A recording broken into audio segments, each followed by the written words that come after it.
जय श्री कृष्णा मित्रों, perfect astrology channel में आपका स्वागत है।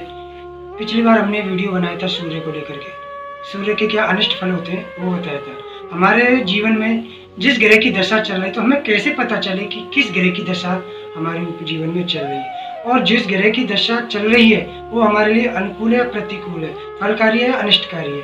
तो हम यहाँ पे आज आपको बताएंगे कि कुछ लक्षणों से हम जान सकते हैं कि किस ग्रह की दशा हमें अनिष्ट फल देती है और किसकी शुभ देती है। आइए मित्रों, चलते हैं अब मेन टॉपिक पर। तो आज हम बात करेंगे चंद्रमा के ऊपर।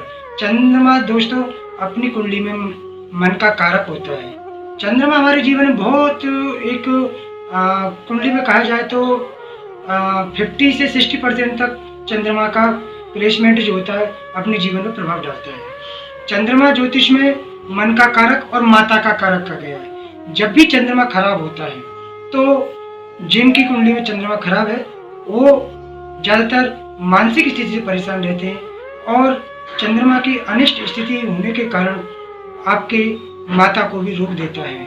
मानसिकता में उस समय तनाव होता है, घबराहट, तरह तरह की शंकाएं मन में आती हैं और मन में अनिश्चित भय, एक न जाने क्यों उस समय ऐसा भय सताता रहता है कि जिसको हम ये नहीं समझ पाते कि ये भय का कारण क्या है। फिर मानसिक रोग होना, हमने देखा, हमने पत्रिकाओं को देखा, पत्रिकाओं पे देखने के बाद में हमें जो अनुभव में आया वो ये देखा कि चंद्रमा की जो प्लेसमेंट, जो स्थिति है, वो जहाँ बैठा हुआ है, पीड़ित है या दुष्ट घरों में बैठा हुआ है, तो ऐसे लोगों को मानसिक स्थिति जो है बहुत कमजोर पाई जाती है। और हम ये भी कह सकते हैं कि पागलपन का जो एक मन में इंसान के अंदर जो आता है पागलपन का, वो चंद्रमा के कारण ही आता है। और जहाँ तक है आजकल जो मेंटल हॉस्पिटल है उसमें जो जितने भी ज़्यादातर आदमी मानसिक बीमारियों से गुजर रहे हैं उसमें कहीं तक अपना चंद्रमा का विशेष महत्व रहता है। चंद्रमा के कारण ही इंसान पागलपन तक की हद तक जा सकता है। और चंद्रमा जब हमारा खराब होता है तो माता से दूरियां होती हैं और हमें हृदय से संबंधित प्रॉब्लम आती है, छाती से संबंधित प्रॉब्लम आती है, कार्य और धन में हमें रुकावट महसूस होती है। तो और दूसरा, उसी चंद्रमा की दशा के दौरान ही हमें तो धन से और कार्य से संबंधित अस्थिरता रहती है। अस्थिरता का मतलब होता है कि चंचल, यानी कि कार्य में बार बार चेंजेस होना, धन में उतार चढ़ाव आना, अभी आज पैसा है कल नहीं है, आज काम मिला कल नहीं मिला, तो बाद में कुछ दिन समय के लिए नौकरी मिली फिर छूट जाना, फिर मन नहीं करना। इस तरीके से चंद्रमा के कुछ लक्षण हैं। इनको हम रोगों के माध्यम से भी जान सकते हैं। चंद्रमा की दशा में मित्रों सर्दी, जुकाम, कफ और ठंड से जुड़े जितने भी रोग होते हैं वो इस दशा में हमारे जीवन में बहुत प्रभाव रखते हैं। यदि आपको सर्दी, जुकाम, खांसी, नजला, ठंडी से प्रॉब्लम ज्यादा बार बार होती है, आए दिन रहती है, तो इसका मतलब मित्रों आपका चंद्रमा खराब है। चंद्रमा खराब होने पर हमें क्या क्या उपाय करने चाहिए, जैसा कि हमने अभी बताया कि किन किन लक्षणों के कारण हम पहचान सकते हैं कि चंद्रमा खराब है। जैसा कि माता से दूरियां होना, माता को बीमार होना, हमारे अंदर सर्दी, जुकाम, नजला, खांसी, ये चीजें होना, इस तरीके से हमें पता चलता है कि चंद्रमा हमारा दूषित है या चंद्रमा हमें पीड़ित कर रहा है या चंद्रमा की वजह से हमें परेशानी आ रही है। तो इन चंद्रमा की अगर इन परेशानियों से आप गुजर रहे हो तो मित्रों आपको ज्यादा कुछ करने की जरूरत नहीं है। ज्योतिष में ऐसे सरल से सरल उपाय दिए गए हैं जिनको आप करके आगे अपने चंद्रमा की स्थिति को सुधार सकते हैं, और चंद्रमा के कारण जो परेशानियां आपके अंदर आ रही हैं, आपके जीवन में आ रही हैं, आपके शरीर में, बॉडी में रोगों को कारण बन रही हैं, उनको दूर कर सकते हैं। आइए मित्रों कुछ उपायों के बारे में हम बताते हैं, उनको आप नियम विधि पूर्वक करिए तो आपको 100% आपको रिजल्ट मिलेगा।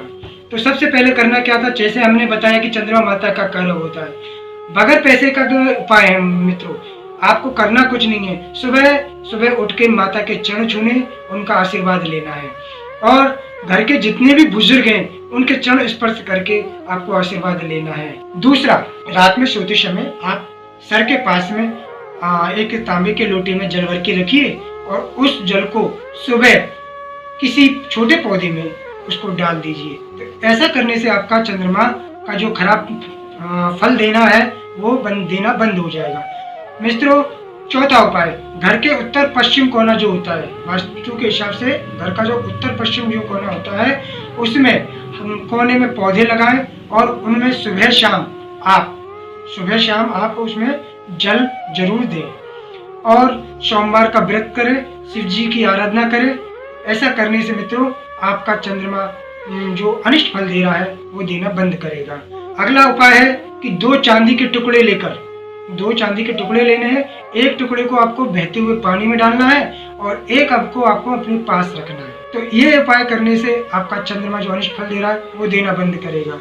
और मित्रों हम चंद्रमा के जो वैदिक मंत्र हैं जैसे उनका हम जाप कर सकते हैं, क्योंकि आप जानते हो ज्योतिष के अंदर यंत्र, मंत्र और तंत्र 3 चीजें से जुड़ा हुआ है। तो इन 3 चीजों से जुड़ा हुआ है, अगर हम इन तीनों चीजों को लेकर चलते हैं तो मित्रों हमें सफलता जरूर मिलती है। ये मेरा दावा, ये मेरा अनुभव है कि मैं खुद इन चीजों को किया और पब्लिक को मैंने बताया। जो भी क्लाइंट मेरे पास आते हैं उनको मैं जब बताता हूँ और उनका रिजल्ट मेरे पास में आता है तो वो कहते हैं कि हाँ महाराज, हमको इस चीज ऐसा करने से हमें काफी रिलीफ हुआ। और कभी कभी हम देखते हैं हमारे बच्चों का जो मन पढ़ाई में भी नहीं लगता, तो उसमें भी कारण चंद्रमा का रहता है। मन पढ़ाई में नहीं लगना या मन चिड़चिड़ा स्वभाव हो जाना, तो बच्चों पे भी ये डिपेंड करता है। आजकल बच्चे देखते हैं बहुत चिड़चिड़ापन, बात नहीं मानना माता पिता की, इस तरीके की कहा सुना नहीं, जो भी कुछ कहते हैं उसके विपरीत कार्य करते हैं, तो वहाँ पे भी चंद्रमा अपना प्रभाव दिखाता है।